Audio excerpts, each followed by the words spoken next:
Yakobo yavyaye Yosefu umugabo wa Mariya nyina wa Yezu yitwa Kristo. Ngivyo ivyivuka rya Yezu Kristo uko vyagenze. Mariya nyina wiwe yari yasabwe na Yosefu, ariko imbere yuko babana yari yasamye inda ku bwa mutima mweranda. Uyo mugabo wiwe Yosefu yari umuntu w'ingingo kandi ntiyashaka kumwararaza, niko kwigisha inama yo kumuheba mu mpisho. Amaze kuvyiyumvira, intumwa y'umukama iramubonekera ari mu ndoto, imubwira iti: Yosefu mwene Dawudi, ntutinye kubana na Mariya umugore wawe. Iyo mbanya afise yamutse kuri mutima mweranda, azokwibaruka umwana w'umuhungu, izina uzomwita ni Yezu, kuko ari we azokiza ibicumuro igihugu ciwe. Yikanguye, Yosefu akora ico umumarayika w'umukama yari yamutegetse. Twakire kandi dushimagize iriyazwe na Kristo.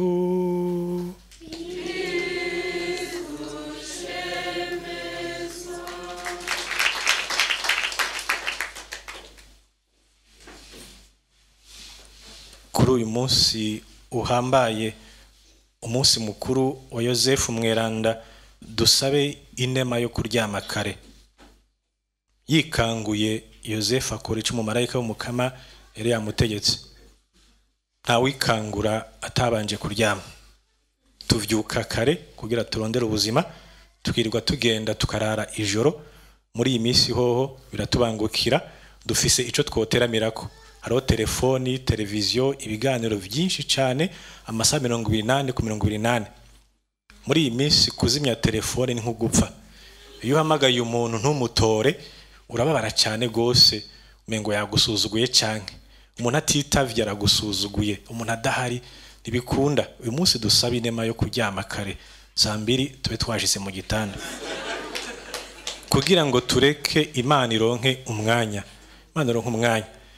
Ntangura nagize nti imwe mu nyifato nziza badusaba mu gihe c'ikarema no gusenga cane.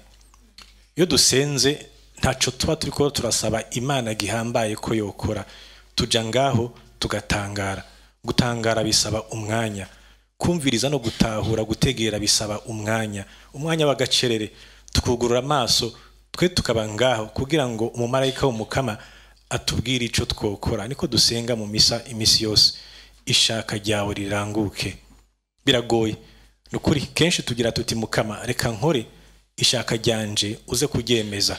Oyaye, ubutungane nuko ari Imana ikora, ari ibwirizwa ry'Imana dushira imbere, hanyuma Imana ikagira ati nibirangukire muri wewe, nibirangukire muri wewe. Ariko ubuzima bwacu uko bubayeho, ubuzima buragoye, nivyo budusaba kuvyuka kare tukaryama dutevye, tukiruka. Nta mwanya wo kugandara ukiriyo, nta mwanya wo guhoza abandi, nta mwanya wo kubaramutsa, nta mwanya no kuwa Mungu.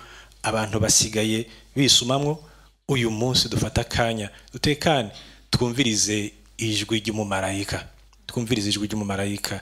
Nivyo tubona no mu gisomwa ca mbere, aho umuhanuzi abwiye Dawudi ati genda uryame, Imana izorangura iciye ku mwana wawe, si wewe, si wewe. Ivyo wakoze birakwiye, ariko Imana ico yemeye izogikora. Kugira Dawudi yarashobora kwibwira ati ndi umuntu nkomeye, ndazi ubwenge, ndafise vyose, ndafise abagaragu, ndafise ubutaka n'ibindi vyose, reka nubakira Imana. Urinde kugira wubakira Imana amateka yatanguye utaranaje mu ciyumviro cayo, niba ariko twobivuga.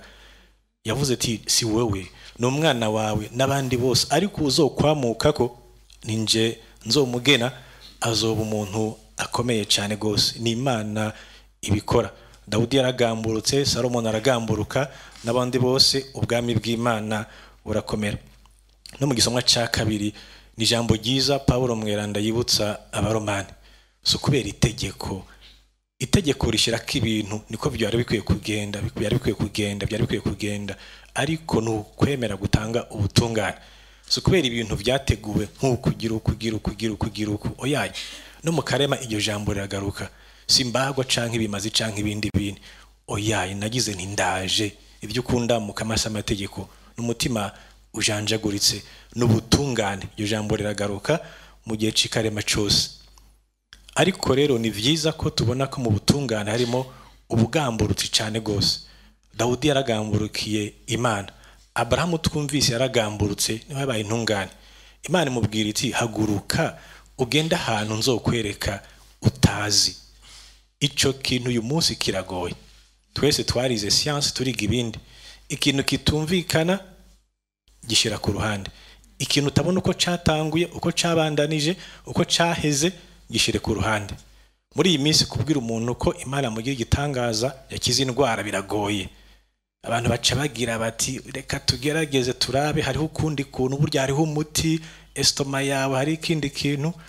Ntago tuvyemera, ariko nuko byari bikwiye kugenda kuko ico Imana ivuze kirabaye. Abrahamu yabaye intungane kuko yemeye kugamburuka.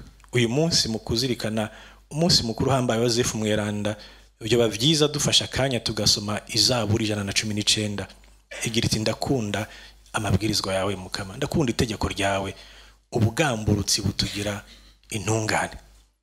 Nibwirizwa rikomeye, n'indagano ikomeye kubihebeye Imana, kububatse nzogusonera biragoye cyane gose, nzokubaha, nzogamburuka, n'ikintu kigoye.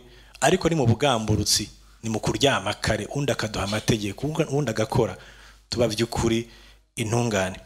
Tunabisanga cyane gose mu nkuru nziza Yezu Kristo nkuko tushikirizwa na Matayo, nkuko twabizirikanye uyu munsi. Yosefu yari afise imigambi, murambabarira nkoresha ijambo ry'ubu, yari yapanze akarere, ariko Imana iraza akarere kandagapange ukundi kuntu. Nibigenda uko iyo yakurikiza itegeko yari kwirukana umuvyeyi Bikira Mariya, yari gukora uko ashatse, ariko yumvirize ijwi ry'Umukama, araryama arasinzira, Imana ibandanya umugambi yatanguye.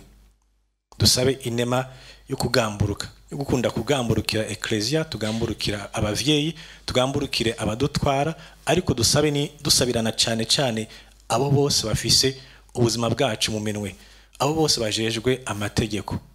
Kenshi duca twumva umukuru w'igihugu n'abashinga amateka oyaye, umuvyeyi afise uko ategeka abana, ububatsi afise uko ategeka umuryango, umwigisha afise uko ategeka abanyeshuri, umukristo uko ategeka abandi. Uko ndaba abandi hari ukuntu ndabaha itegeko bakegera kure canke bakegera, kugira ngo tubikorane ubutungane, umutima w'imbabazi, ariko umutima wumviriza ijwi ry'umumarayika, kuko niwagira ati vyuka ukora iki, kugira ngo nitwavyuka tumurikiwe na Mutima Mweranda dukore iciza, ikibereye, igitunganye kandi kiri mu kuri. Dusabe Yosefu we ntungane y'ukuri atwigishe gucisha make, agacerere, kugamburuka no kubaha Imana n'umutima wacu wose. Tugire Kristo.